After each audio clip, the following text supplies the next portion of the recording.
Hi, I'm Katie Myles, Primary Advisory Teacher at CLPE, and for today's book review I have chosen Bali Ray's Now or Never, a Dunkirk Story. This comes from a really interesting series of books produced by Scholastic called Hidden Voices. The series has been edited by Tony Bradman, and the premise of the series is to bring to light histories that have not been told before, stories of individuals that perhaps have been either ignored or forgotten or even written out of our history as well, particularly focusing on Black, Asian and other minority ethnic people from British history and really bringing their stories front and centre, allowing teachers to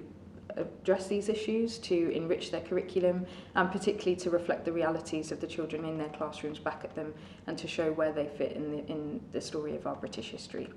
This story talks about the Royal Indian Army Service Corps and their role in the evacuation of Dunkirk, particularly looking at a young soldier, a fictional character but obviously based on a real story, and his role within that, his meeting with the real person,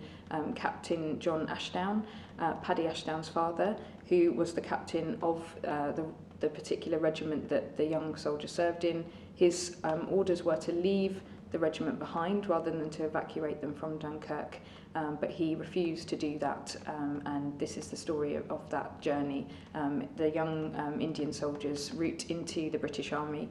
what he did in France and his service for our country, and then the story of the evacuation of Dunkirk. This is a great text to use with upper Key Stage 2 children. Obviously the text makes great links to the history curriculum, and this is why we use it on our Developing Historical Inquiry Through High Quality Texts half-day course. That's run alongside Tony Bradman, the series editor, so not only would you receive a copy of this book if you came to the course, but you also hear insights from him as an author and also as a series editor. So a really great book, and I would really recommend it if you're working in upper Key Stage 2.